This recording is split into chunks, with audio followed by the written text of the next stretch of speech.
Issue 136. We start off at Sonic's house with Tommy asking where Sonic is and being told that he's on a mission for the king. He asks immediately why Tails didn't come with him, and is told he has his finals in school today, so Sonic wanted him to stay and study. Tails then complains that he'd rather face 3 Robotniks than face the test, which is weird since, as a genius, he should just ace every test easily. Sonic then comes back home tired from running all night and wants to go to sleep right away, not even feeling like thanking his mother for breakfast because, as his father puts it, he'd rather go to sleep as fast as possible. Tails says that he doesn't want to be late for school as Miles is misspelled yet again, and then Adam tells Eggman somewhere that an infiltrator's in place and ready to strike. I was thinking this last issue, but Adam's like a male counterpart to Nicole for Eggman, which is pretty cool. I wonder why he didn't just give him another human android body like with Mecha. Did he get worried that he'd be destroyed by Sonic more easily? After Bernadette gets sad at instinctively offering her robot husband a plate of food, Jules thinks that Tommy is rude to not excuse himself from the room. Now, just socially awkward. What's really rude is him going to bother Sonic when he needs to sleep. Then it turns out that either this isn't really Tommy, but a robot duplicate of Tommy about to drill Sonic to death, or Tommy got roboticized. Either way, Jules attacks him and gets himself hurt.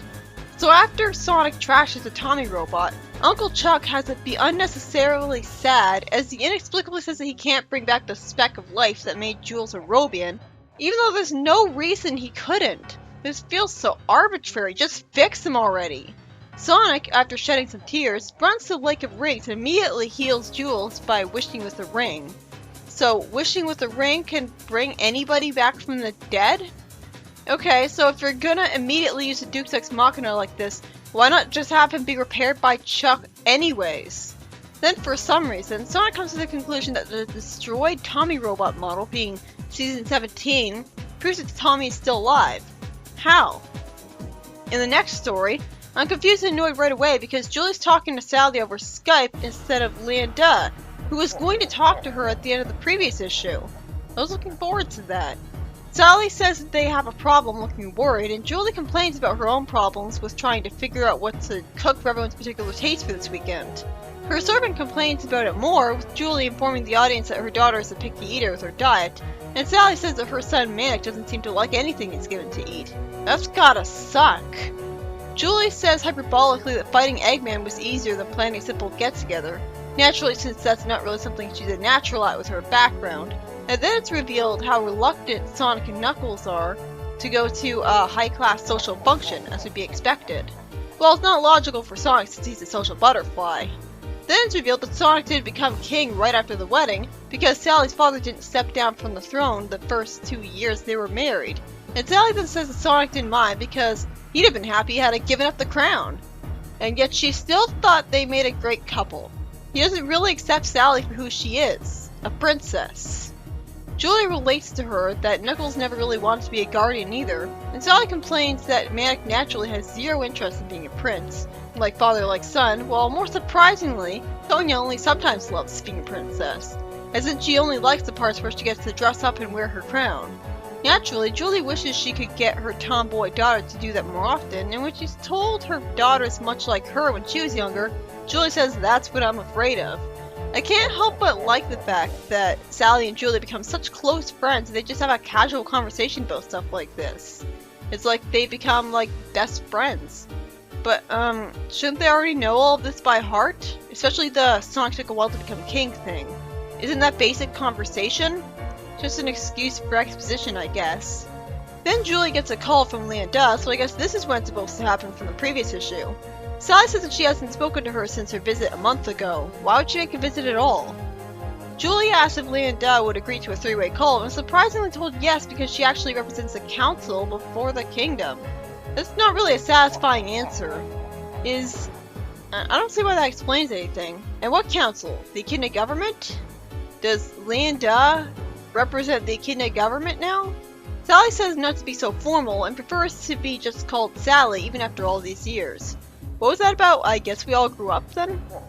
Lyra Sue then shows up and is told that Manic has a crush on her even though he's too old for him.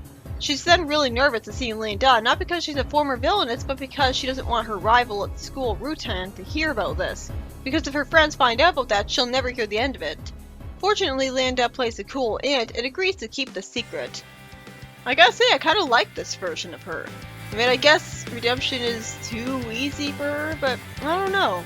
I'm just glad it happened. Then it's explained that Lara's home early because lightning shorted out the power grid near the school, so there are no lights in the class. They all then discuss the crazy weather they've been having, wondering if Sally will be able to come and visit. Sally says she looks forward to seeing Landa again on the next visit to the kingdom, and the story ends with the chef obsessed with food, telling Lara to her displeasure that they'll be having escargot. Surprisingly, there's another story after this, taking place in the present, where Knuckles plans on taking back Angel Island. Good luck doing that without any powers. The narration explains that the island always travels by the highest peaks found on an island close to Down Under. Makes sense, the dingoes are from there and they live on the island. Knuckles reflects on how he should be here because the king asked him to wait until the proper time and resources could be allocated for such adventure, but Knuckles being the guardian is stubborn enough to try to liberate it anyways, by himself. Is this entire story just going to be boring narration? Knuckles thinks about how this might be the only time he'd be able to get onto the island without the power of flight because he can reach it from the peaks. Okay, so he can still climb any surface because he still has his spiked knuckles, that makes sense.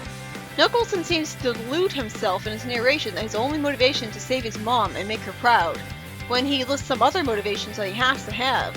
Knuckles then wonders what kind of damage Eggman could have made to the island in all the time he's been there. Then out of nowhere, he decides to be patient instead and leave. And the story ends with Eggman telling a Shadow Swap bot controlled by Adam that Knuckles would have been killed if he had gone to the island. The first story was by Romy Chacon. It reveals that a huge amount of robot duplicates have been made of Tommy in particular. Why him? And how? He wasn't in the jewel mining camp. Did Eggman decide to make all of those right after he became one of the freedom fighters? Either way, the story doesn't have much happening other than Sonic having to wish his father back to life with a ring because Uncle Chuck arbitrarily can't fix him.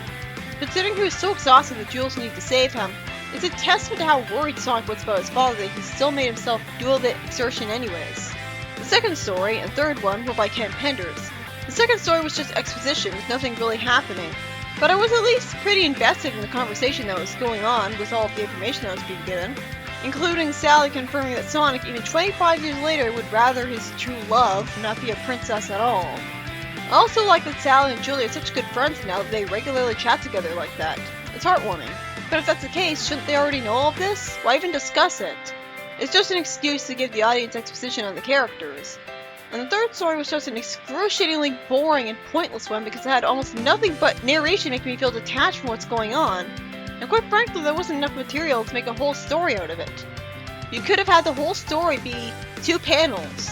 Knuckles wants to save the island, but chooses to be patient anyways, and that's the right decision of his.